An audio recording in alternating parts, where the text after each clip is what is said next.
Wacha tusikie washindi wanasikia aje pale Mbeere. Good morning, Ibrahim. Well, good morning, Mariam. Yes, we are in Siakago Town Center. Actually, just moved to the town center a couple of minutes ago because we had expected that the winning team that had just left the tallying center will come and address the supporters who were here at the center, but they've not stopped to address them. They have proceeded straight to rest. Of course, it must have been a very long season, long and tiring season for them. But the long and short of it is that UDA's Leo wa Muthende is the Member of Parliament elect for Mbeere North constituency. That result has been declared about an hour or so ago by the constituency returning officer. John Kenyo and Muthende had 15,802 votes. A very, very close race because a difference of about 494 votes between Leo Muthende and the candidate who came second, who's Newton Kariuki Ndwega, with 15,308 votes. I'll also indicate who the other candidates were and what they garnered. Duncan Irerimbui of Chama Cha Kazi, he used to use the name Kifoi here on the ground, got 2,480 votes. Then, of course, there is Lawrence Moneki Ireri, a young man who was campaigning on a bicycle throughout, got 113 votes. There is Isaac Ngiri Muringi, Reverend Isaac Ngiri Muringi, a man of the cloth, who got 84 votes. Then Daniel Ireri Ngare, 78 votes. Albert Moremi Ngare, 36 votes. Ruben Moreithi Njeru, 28 votes, and Simon Mwaura Waiharo closed this particular race with 18 votes. But the long and short of it is that the UDA candidate, Leo wa Muthende, has taken home the contest here in Mbeere North, though there is a lot of indicated dissatisfaction from the opposition. I have seen from their various social media pages indicating that they are disgruntled from these particular results. In fact, some of them indicating that they'll be giving direction today on perhaps how to go through with the results that have just been announced. But Muthende has been granted the certificate and later on will be proceeding to Parliament in the next couple of days to take the oath of office as the Member of Parliament who now replaces Geoffrey Roko in the National Assembly.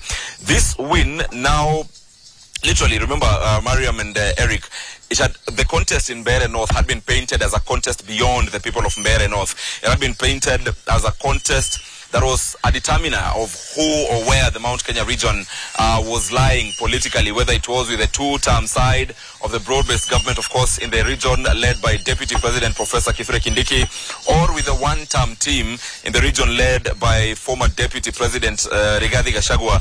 But from what the IEBC has declared, it is Professor Kithure Kindiki who has the last laugh from here in Mbeere North.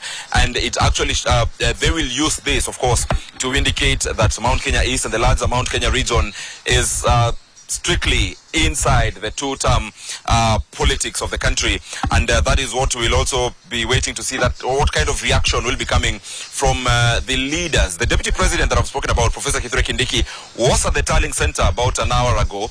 He brought Leo wa Muthende to receive his certificate. He was also accompanied by the Public Service Cabinet Secretary Geoffrey Roko. I also saw the chair of the Mbeere North Campaign Secretariat for the UDA party, that is a former Member of Parliament from Mbeere North, Muriuki Njagagwa. Remember, Njagagwa, initially when this particular vacancy had been announced, Njagagwa had also indicated that he'll be running, and he was actually eyeing the UDA ticket up until the time Deputy President Kithure Kindiki invited them to his current residence and got into a consensus where Njagagwa agreed to step down and agreed to chair the campaign secretariat of Leo wa Muthende. So Njagagwa also accompanied the candidate. There was also Dennis Itumbi, who is the head of presidential special projects, who also accompanied the candidate there. I also saw the Embu governor, Cecily Mbeere, plus the Embu county speaker, Nthiriku, who also attended that particular issuance of certificate. Now, earlier, when the tallying started last night from 9 p.m., 10 p.m., the Democratic Party candidate, Newton Karish, was seated in that particular tallying center all through, up until the time he exited. but we did not see the leadership of the Democratic Party. We had expected perhaps they would come, because initially they also exuded confidence that they had won from what their agents were telling them. But they did not come, and eventually Newton Kariuki, I think after seeing how the numbers were going, exited that particular tallying center. We haven't heard from him since. He is one man who has avoided to speak to the media throughout this election period. We tried to have him captured while casting his ballot. That did not happen. And then every other time we tried to even hear his voice, it did not happen. The only person we've heard from is Leo wa Muthende throughout the entire process.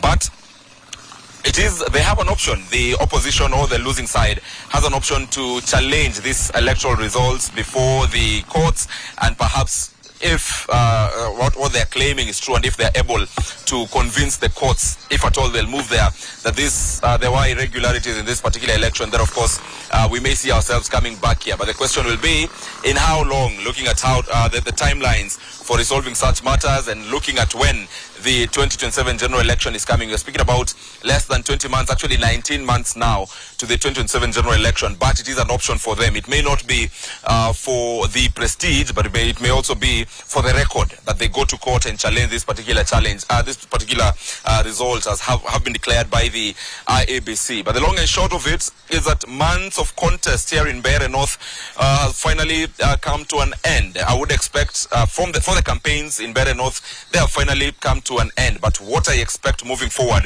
is that the end of this electioneering period starts another period now of chest thumping and say, look at me now. Who's laughing now, from especially the two-term brigade. And I believe even their visits to the Mount Kenya region right now will be with such a crescendo throughout. You know, speaking about, this is what the people of the mountain said. This is the position of the people of this particular region. They are behind Professor Kithure Kindiki and President William Ruto.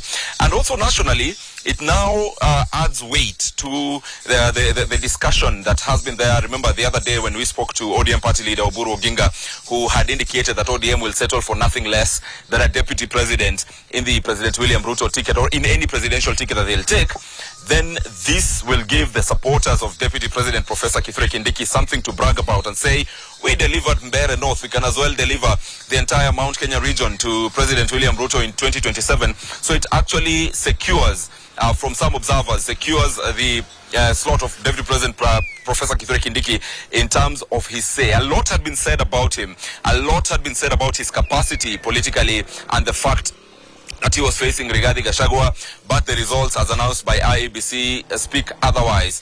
And I know now that even gives confidence to the president himself, who will be expecting perhaps to garner support from this particular region. It was it was a litmus test to see, is the mountain really gone? Is the mountain still with me? So that is what has happened throughout. We yesterday saw some bit of insecurity incidents running into the night. In fact, one of the polling stations that had issues last night was Getibori polling station, and we've seen the United Opposition and the Democratic Party especially continue citing it as one of the contested polling stations, and the results from that particular polling stations, because the polling station, they are claiming their agents have not signed the Form 35A. So perhaps this is what will be going to court for us. It is about reporting what the IEBC has given as a formal results, the final official results of the Mbeere North by-election. In the coming days after the swearing in, perhaps we're also going to see a very likely homecoming, a grand homecoming, because trust politicians not to lose any moment to come back to the ground and establish their presence and say, look, we are the bosses.